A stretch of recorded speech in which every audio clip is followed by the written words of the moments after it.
And when it goes beyond a certain point, that you get totally possessed by your own thought. Almost 90% of the human suffering is in just this. It's my wish and my blessing that you must get out of the prison of your own mind and know the beauty of creation.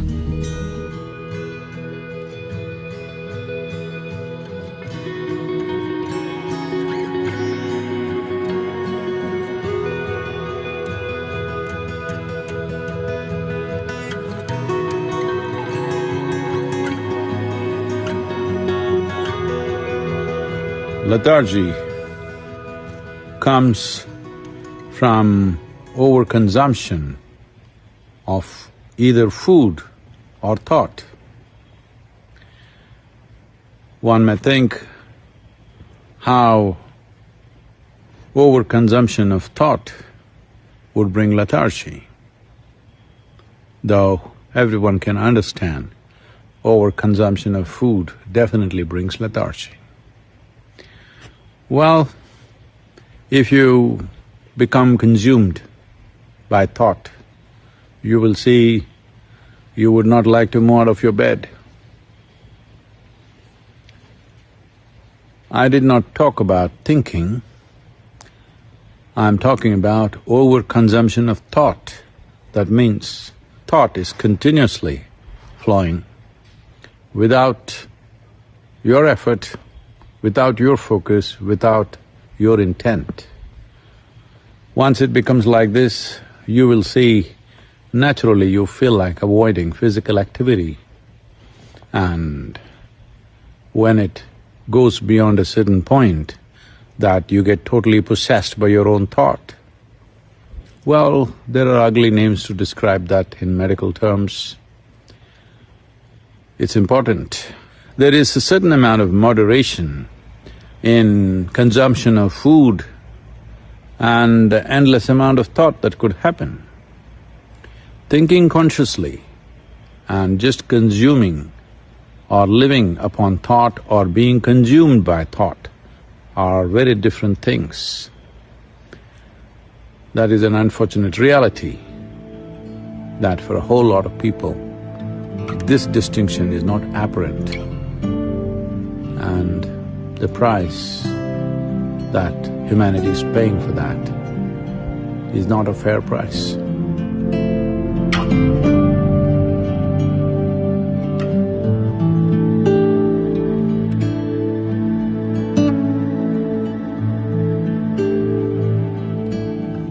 The conclusions that you make in your mind will seriously impede your ability to experience life. The stronger your conclusions are, the more you get identified with it, the more the psychological reality that you have seems like existential. Almost 90% of the human suffering is in just this. You misunderstand your psychological drama to be real. It's your drama. You can play it whichever way you want. If you're a good director of drama, you would make it the way you want it, otherwise it's happening haphazardly.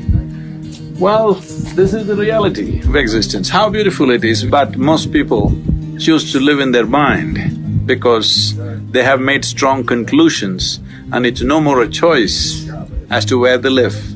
It's time you live on this planet, experience the beauty of creation and also the presence of the Creator in this creation.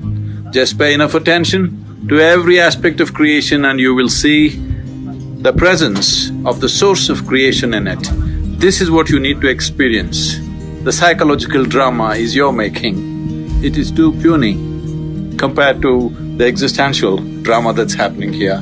It's time you enjoy this. It's my wish and my blessing that you must get out of the prison of your own mind and know the beauty of creation. The most fundamental aspect that you need to take care of is that you don't make conclusions. If you do not make conclusions, the doors of your mind will not close.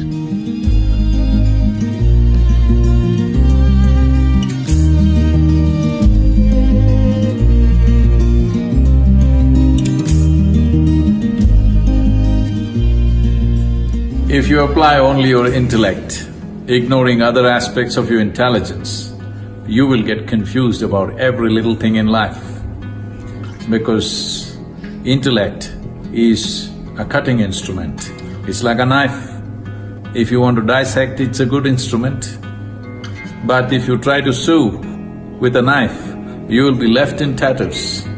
Well, that is what most human beings are experiencing right now, that they are using a cutting instrument to stitch, to put things together. Well, the more effort that you make, the more into bits and pieces human beings will become within themselves. There was a time they divided the world, then they divided more and more. You have seen this, there was a time people could live together. There were families in India where there were 400, 600 people in one family living in one house. Then slowly it became just parents and children and grandchildren. Now grandparents became a little bit of a problem, so we send them elsewhere. Now children become a problem, we send them elsewhere. And slowly husband and wife are living in separate houses, meeting on weekends. Not just that, within yourself you split yourself into many people by cutting yourself into pieces, because this is the process of dissection. If you use only your intellect for every dimension of life, this is where you will get. One day you will get schizophrenic, yes. So it's important, the other dimensions of intelligence come alive within you.